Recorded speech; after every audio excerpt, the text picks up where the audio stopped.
Dear students, let's start with the chapter Structure of Atom. This is the first part of the chapter where I would be discussing in general about the structure of atom. We all know about the initial attempts to give the structure of atom, and then what played a very important part was the consideration that there is dual character of the electromagnetic radiations which are related to the structure of atom. We will understand in this particular presentation about it, and wave nature of electromagnetic radiation and particle nature of electromagnetic radiation. We are considering these two different types of nature which is coming under the dual character or dual nature of electromagnetic radiations. So let us understand about the wave nature of EM radiations first. According to Maxwell, he said that when a charged body, say electron, which we are considering, and the behavior of electric and magnetic field, that how they are acting on the electron on that microscopic level. That means we all know that in an atom the electrons, they keep on moving in their particular shells, they keep on spinning in their particular energy levels, and if that charged body is moving under the influence of electric as well as magnetic field, then what is their effect? What is the effect of their behavior on the moving charged body? That he explained. He said that when you are taking this charged particle, which is electron, and it is moving, we say that it moves as at a particular energy level. The energy of a particular shell is fixed, but still the electron which is moving with a particular speed, that will be accelerating. Now how is that possible? We know that when something is moving, in a circular orbit, then also, even if it is moving with a fixed speed, it is changing direction. If you move like this, it is changing direction at every point when it is moving in a circular path. So we can say that acceleration is taking place because the velocity, which is a vector quantity, is changing at every point. And then you have alternating electrical and magnetic fields which are produced and transmitted in the form of waves, which we call electromagnetic waves or EM radiations. So these are proving that there is wave nature of these EM radiations. Light waves, they exhibit the same nature. Then the properties of EM radiations. Let us understand from here that what are these EM radiations. As you can see, the electrical field and the magnetic field. Electrical field and magnetic field, they are perpendicular to each other. They are applied perpendicular to each other, and the direction of propagation of EM radiation, which is produced by the movement of a charged body, that is electron here, under the influence of electric and magnetic fields applied simultaneously, the direction of that wave which is generated would be perpendicular to both of them. So here, if the EM radiation generated is shown, and when you show a particular wave like this radiation, this is the representation. So this distance between two crusts, or you can say two troughs, that is called lambda wavelength. Symbol is lambda. Now oscillating electric and magnetic fields are produced perpendicular to each other. As I just told you here, they are perpendicular to each other, and they are perpendicular to the direction of propagation of this EM radiation also. Electromagnetic radiations do not require any medium to travel, and that is a very important property. This is how we are getting all the information. Everything can be received through these signals that we are getting from satellites. They transmit this, and this is how it can be received by the our TV or mobile or laptop, computer, etc. So we can get signals even if it is coming from a satellite. Why am I saying this? Because satellites, they are not present inside the atmosphere of the earth. They are up in the space, and between the space and this atmosphere of our planet there is vacuum, there is no medium. So still we are able to get those signals through the satellite, and the information is transmitted to different places in no time. All that is possible because these do not require, the EM radiations do not require any medium to travel. So, wavelength, a very important characteristic property of waves, that is the maximum distance between two crusts or two troughs. As I told you, these are the crusts and these are the troughs. When you draw a wave, this is how you show it. Now, frequency, another very important property, that is defined as the number of oscillations any point undergoes per second. What does it mean now? Number of oscillations, suppose I am observing this, I have a fixed point, this point. So if I observe that per second, how many waves are traveling through this point, that will be the frequency. And units of frequency are per second, which is also called hertz, or Hz is the symbol used. And for wavelength, because it is a quantity that is related to distance, so it has the units of distance, generally nanometer, picometer, centimeter. This is how we write the units for wavelength. Now, electromagnetic radiations, they differ and are characterized by their wavelength or frequency. Now we know exactly what are wavelength and frequencies, how to define. So the range of this wavelength is 10 to the power minus 18 to 10 to the power 8 meter, as you can see here in the spectrum. And this is called electromagnetic spectrum. You have different type of rays, gamma rays, X-rays, ultraviolet, then you have this visible region here, visible spectrum, infrared, microwaves, radio waves, everything comes under EM radiations. And you would notice here that the powers of 10, they are decreasing from here to here.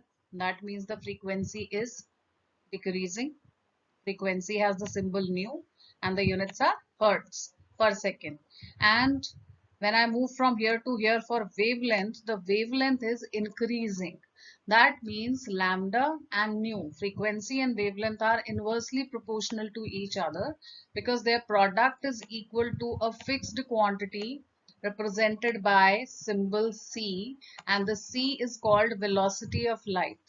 This is wavelength, this is frequency. The product would be equal to c.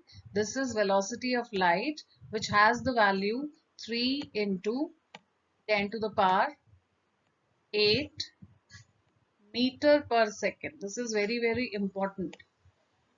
This is the speed with which light travels. So if the product is a fixed quantity, so they have to be inversely proportional to each other, lambda and frequency. That's why one is decreasing, so the other is increasing. And they are represented by different units, like lambda is represented by meters, unit of length, nanometers, picometers, and all that. The visible spectrum has value of lambda ranging from 400 to 750 nanometers. This is called electromagnetic. Now, as we just discussed that all the EM radiations, they travel with the same speed, that is speed of light, 3 into 10 to the power 8 meter per second. It has the symbol C. And the relationship, the mathematical expression, C is equal to frequency into wavelength we are going to use now. There is another new term, that is wave number. Wave number is the reciprocal of lambda, that is wavelength. And it is defined as the number of wavelengths per unit length. So it is having SI unit meter inverse. Now this wavelength range of visible spectrum, we just discussed it in the previous slide, from violet 400 nanometer to red 750 nanometer. If I have to express this in terms of frequencies, I'll simply use the formula violet and red for both the colors which are at the extreme of this visible spectrum, and I'll simply divide value of C by the corresponding value of lambda in both the cases. So the range in terms of frequency for visible spectrum would be 4 into 10 to the power 14 hertz to 7.5 into 10 to the power 14 hertz. These are the simple numericals based on this formula. In this question, the radio station is broadcasting at a frequency of 1368 kilohertz. We have to calculate the wavelength of the electromagnetic radiation emitted by the transmitter.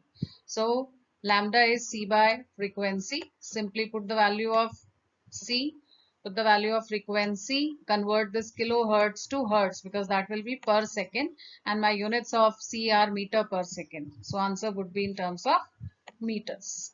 This is the characteristic radio wave wavelength. Now the next question, another simple one. The wavelength range for the visible spectrum 400 to 750 nanometer. We have just done this in the previous slide, the calculation part also. The same question is here as the solved problem 2.4 from NCERT. And it is also given the conversion factor between nanometer and meters is 10 to the power minus 9 meters.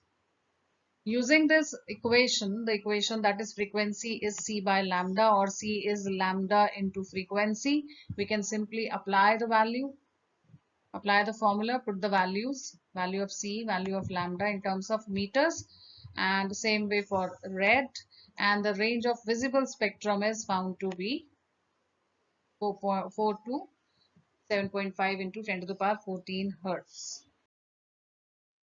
This question 2.5, here we need to find out the wave number first. Wave number is 1 by lambda. So simply the value of lambda that you are provided in the question, 5800 angstroms. 1 angstrom is 10 to the power minus 10 meters. So I'll simply convert this into meters.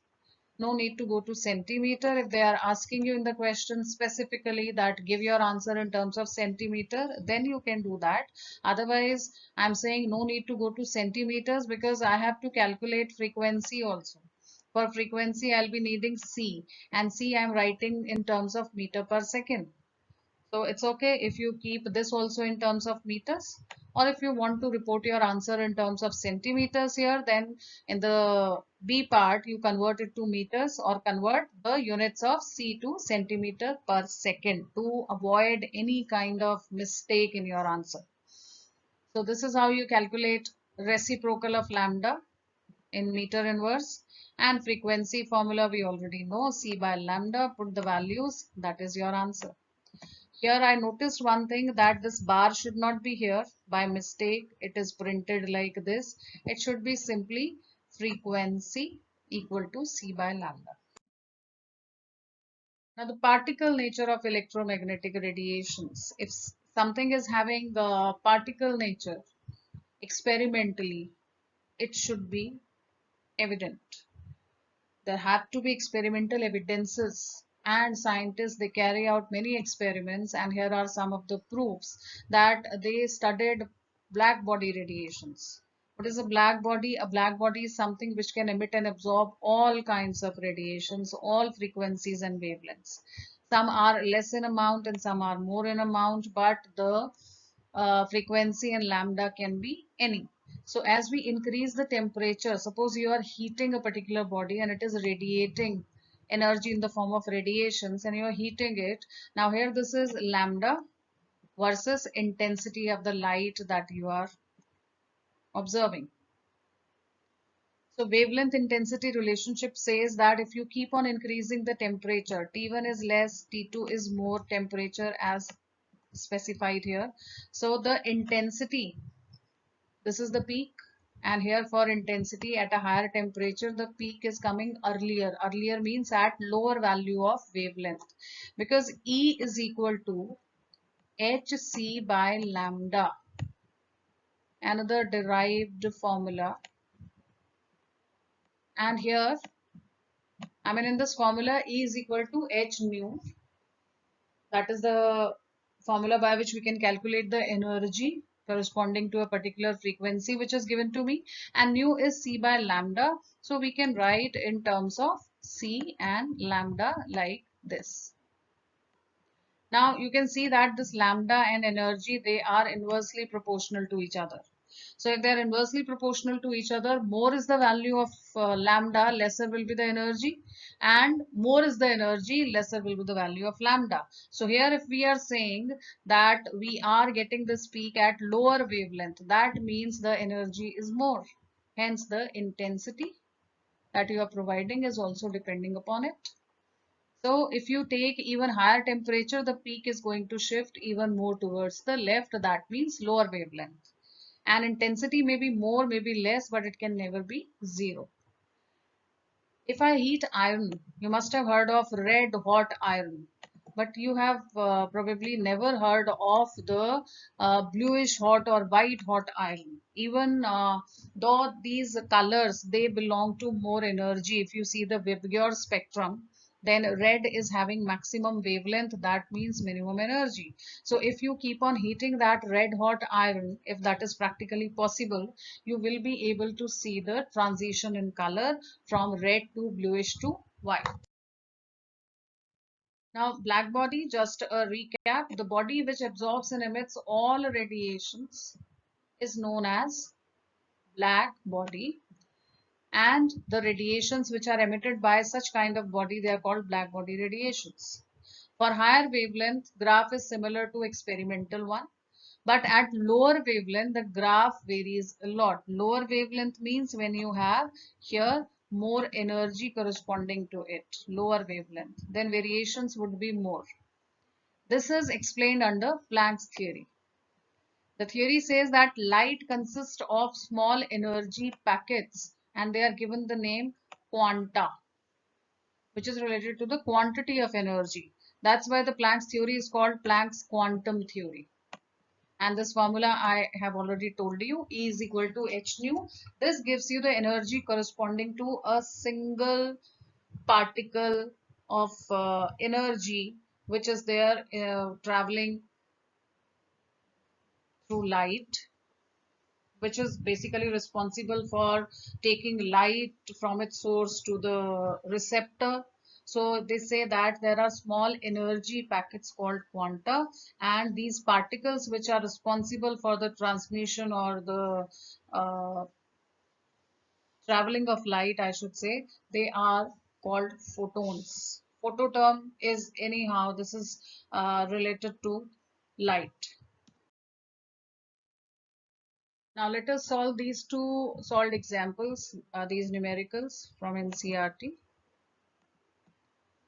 2.6, the energy of 1 mole of photons we have to calculate. Photons, I told you, the particles which are present in the beam of light, and the frequency of this particular radiation is 5 into 10 to the power 14 hertz.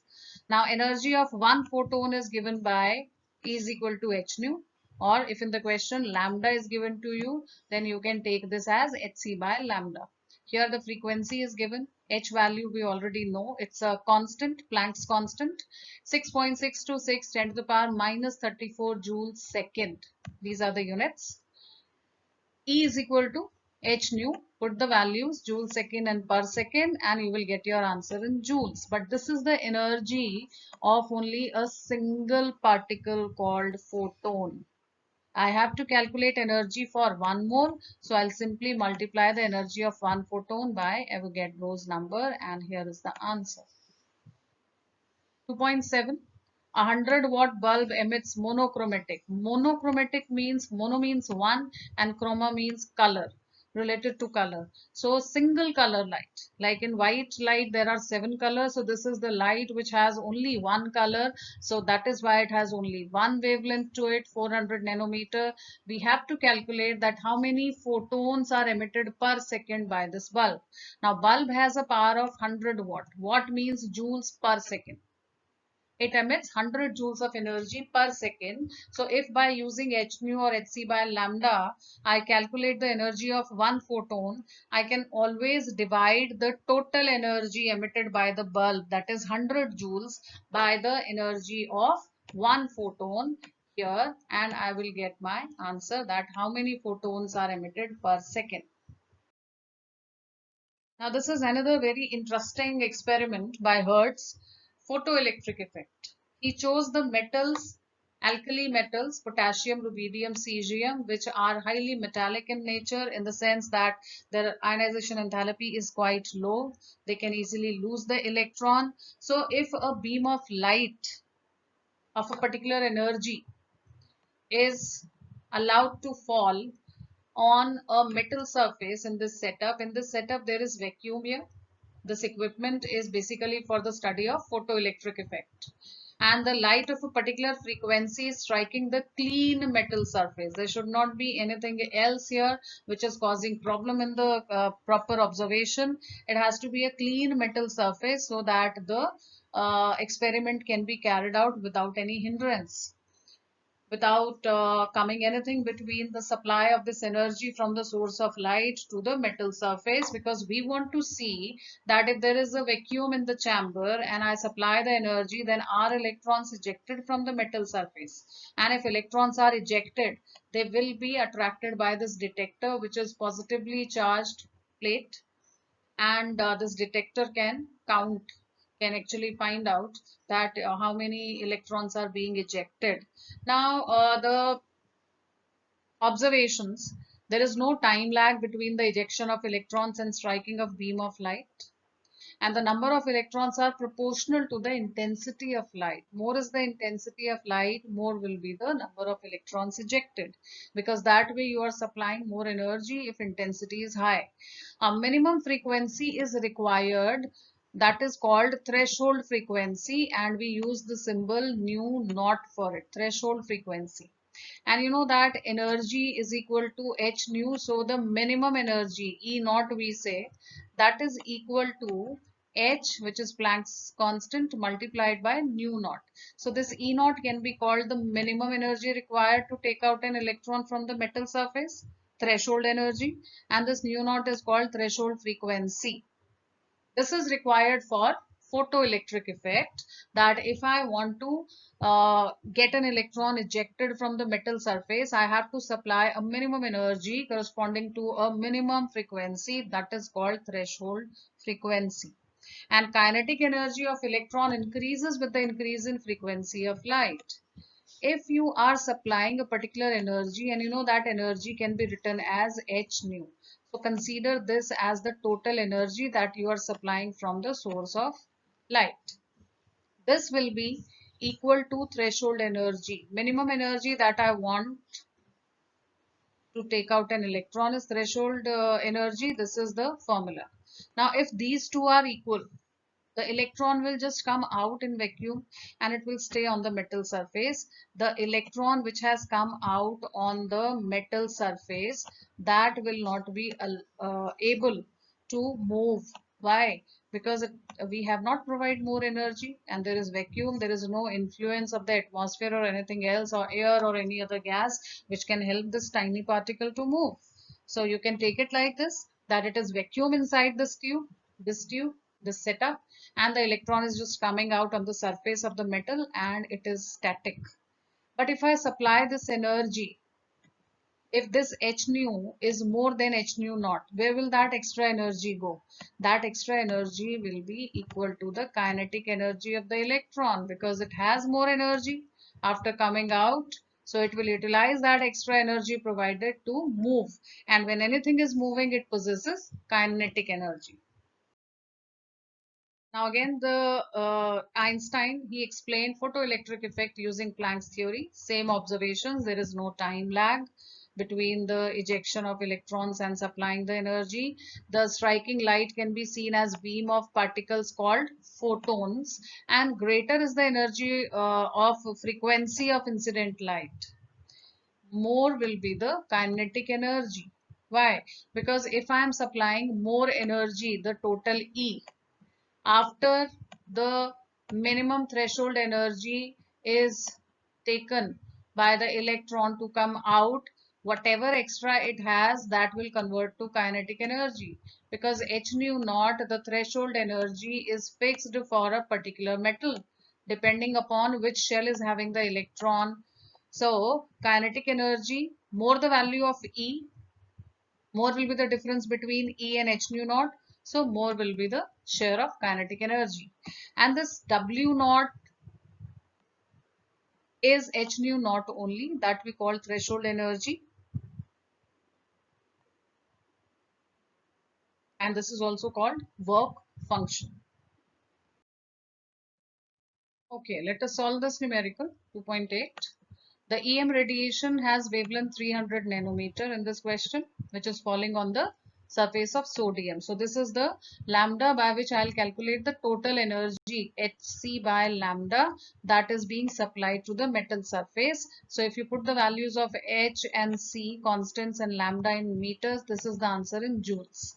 This is the energy of single photon. Now they are saying that electrons which are emitted have kinetic energy equal to 1.68 10 to the power 5 joules per mole. This is the energy of one single photon, and this is the energy of 1 mole of electrons when they are moving with a particular energy, that is kinetic energy in the question. So if this is for one photon, 6.626 10 to the power minus 19 joules, I have to first find out for 1 mole, because I cannot relate 1 mole photons kinetic energy, 1 mole of electrons kinetic energy with the energy of a single photon. So it also has to be for 1 mole of photon. Simply multiply this by Avogadro's number. You will get this also in joules per meter. Now you apply the formula of photoelectric effect, that is total energy, which is 3.99 10 to the power 5 joules per mole, is equal to threshold energy, which we have to find out, E naught, plus kinetic energy, which is provided in the question as 1.68 10 to the power 5 joules per mole. So put the values here. You can simply put the value of kinetic energy per mole, put the total energy that you calculated, and subtract kinetic energy from total energy. It will give you the value 2.31 10 to the power 5 joules per mole. That is for threshold energy, which we call minimum energy for one electron. I have to find out for one electron actually. This is the minimum energy, threshold energy for 1 mole. Now in the question, what is the minimum energy needed to remove n electron? Until now we have done the calculations based on 1 mole. So I have to divide this complete value here that I am getting, total energy, by Avogadro's number. Then I will get the value corresponding to 1 electron, the threshold energy for a single electron. The second part says what is the maximum wavelength. Maximum wavelength means again minimum energy, because according to the formula, energy and lambda are inversely proportional to each other. So lambda is equal to hc by lambda, so lambda would be hc by E. Now here I have to make use of this energy. What is this energy? This is the energy which I have calculated for a single electron that is being used. This is minimum energy, so it has to be maximum wavelength, and that's my answer. If you notice in the spectrum, visible spectrum, you will see that this particular lambda corresponds to green light. Another question, simple one. The threshold frequency nu naught for a metal is this much. We have to find out the kinetic energy, and the radiation of so much frequency hits the metal surface. So using this energy, Using this frequency, I'll find out the total energy. Using this frequency, I'll find out the threshold energy, and I will subtract them to get half mv square. So h nu minus h nu naught, take h common, and then subtract the two values of frequencies, solve it, you will get the answer. This is the simple direct application of the formula. Now this is spectrum we have been talking about. This is atomic emission and atomic absorption spectrum. I'll explain it from this diagram only, this figure only, because it has been explained very well in NCERT. So specifically this particular figure 2.10 I have taken with whatever is written below it, because this will make it very, very clear that what is the meaning of atomic emission and atomic absorption spectrum. You consider this B part first. You have a source of white light, and this is the absorbing sample. Any sample that you are considering, the light will pass through it and you are allowing it to fall on a prism so that it scatters, and it will be detected by a detector of film. That this kind of absorption spectrum you will get. You will notice that this particular color is missing here, because after passing through the prism, the light splits and you can see the different colors. So absorption spectrum is having some color missing here. That means that energy corresponding to that particular color has been absorbed by the sample. The electrons have moved to their higher energy levels, excited state. And here, if I take the same excited sample now, I don't need any source of energy, because the electrons will fall back to the ground state and radiate energy, which will travel from here, go through the prism, and again you direct it on a film or detector. You will be able to see the emission spectrum, because it is being emitted. The emitted radiations are focused on the film after passing through the prism. So I call it emission spectrum. Here you will see the blue color is there and other colors are not there, because it has been emitted by the sample. It was absorbed earlier, that's why it was missing here, and now it has been emitted, so I can see that in the emission spectrum. If you read this portion carefully, the same thing is explained. Atomic absorption: when white light is passed through unexcited atomic hydrogen, then the and through a slit so that it is directed on the prism directly, the transmitted light is lacking in intensity of same wavelengths as are emitted in the first case. So this is how you can relate this spectrum. Spectrum is basically when you have any matter, they have any matter, if you take, they have atoms, atoms have electrons. So if you are supplying energy in any form, the electrons will jump to higher energy level. When they fall back, they will give you the radiations which can be studied, and you find out what is the emission spectrum like. And in the other case, when it is absorbing energy, what is the absorption spectrum like? Now there is this spectrum gives us evidence for quantized energy level. Quantized means if an electron is moving from one shell to another shell, and I find out the energy difference between the two shells, I can say that the radiation of this energy, using that energy, I can find out the frequency and wavelength also by this formula. So I can always explain that using this energy, this much energy is being released when the radiations are emitted by an excited sample in which the electrons are falling back to the ground state. Absorption spectra is the band spectra, having bright bands and dark lines. If you noticed in the previous slide, there were bands and they were having the lines in between those colored bright bands. So that is why band spectra is the name given. And atomic spectra is called the line spectra. It has dark bands between bright lines in emission spectra, which is used to identify element, because these spectrum, line spectra, is different for different atoms, like our fingerprints. No two people will have same fingerprint, same way the spectra of each atom is different. And it helps in the study of electronic structure of the element, because if I know that this is the spectrum, it is resembling with this atom, then I can always go back and find out that what particular atom it is and what is the electronic structure or configuration.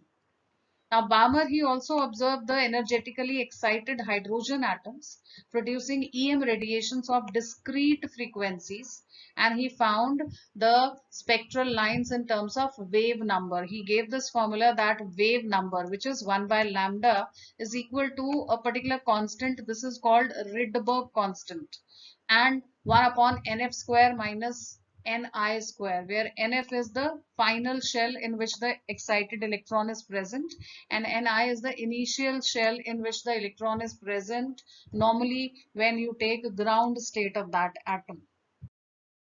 This is the spectral lines for atomic hydrogen. Here they are explaining that how this has been made, the transitions of electron in the hydrogen atom. So there you have different series.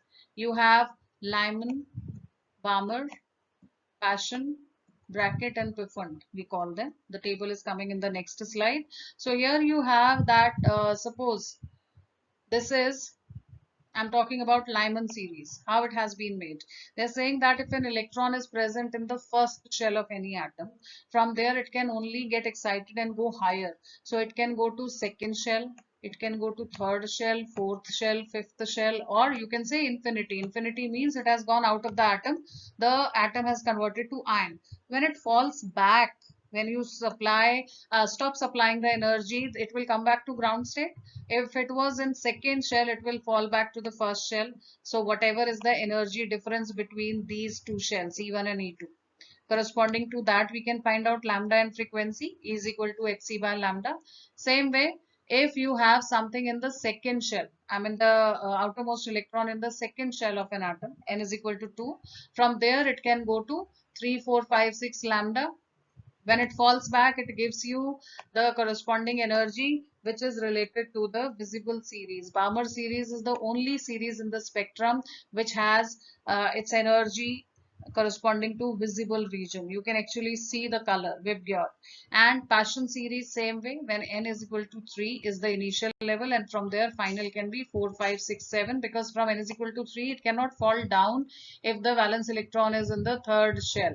So when I put it in the table, I can show it the spectral lines like this. Series are called Lyman, Balmer, Paschen, Brackett, Pfund, and initial Ni or N1 would be first shell, second shell, third shell, fourth shell, fifth shell.